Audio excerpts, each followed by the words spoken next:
আমি দেখেছি গতকালকে মাননীয় প্রধানমন্ত্রী বাংলাদেশ প্রতিষ্ঠা হওয়ার পরে এই প্রথম দেশের প্রধানমন্ত্রী এই পরিচ্ছন্নতা কর্মীদের জন্য উনি 5,000 টাকা করে ঈদ উপহার দিয়েছেন, যে চেকটি গতকালকে আমি গ্রহণ করেছি। সেখানে ময়মনসিংহ সিটি কর্পোরেশনের 687 জন পরিচ্ছন্ন কর্মী আছেন।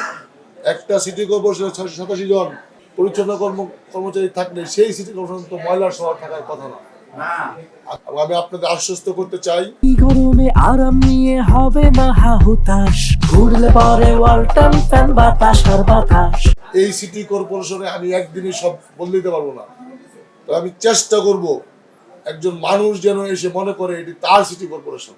এই সিটি কর্পোরেশন মালিক সে, এই সিটি কর্পোরেশন মালিক এই নগরের বসবাসরত ট্যাক্স পেইং সকল মানুষ এই সিটি কর্পোরেশন মালিক। আমার চেষ্টায় সর্বত্র থাকবে।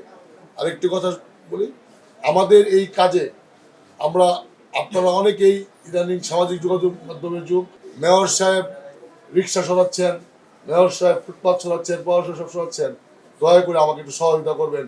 আমি যদি এই কাজটা না করতে পারি 10 জন লোকের হয়তো অসুবিধা হবে, 10,000 লোকের হয়তো সুবিধা হবে। আমাকে দয়া করে আপনারা সহযোগিতা করবেন। আমার কোনো চাওয়া পাওয়ার নাই। আমি সারা জীবনই এই দল বিএনপি আমাকে দিয়েছেন।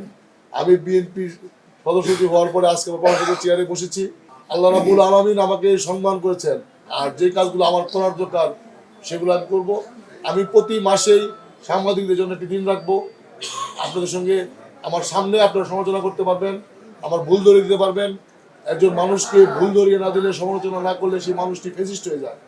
মানুষ সৃষ্টি সেরাজীব হওয়ার পরেও তারই ভুল হওয়া সবচেয়ে বেশি হয়ে যায়। আপনারা যদি আমার গঠনমূলক সমালোচনা করেন, অনেকে আমার বড় ভাই বন্ধু আছেন, সহযোদ্ধা আছেন। আমি মানুষ পাত্র একজন, আমার সবসময় লেখবার আগে মনে রাখবেন আমি একজন রাজনৈতিক কর্মী।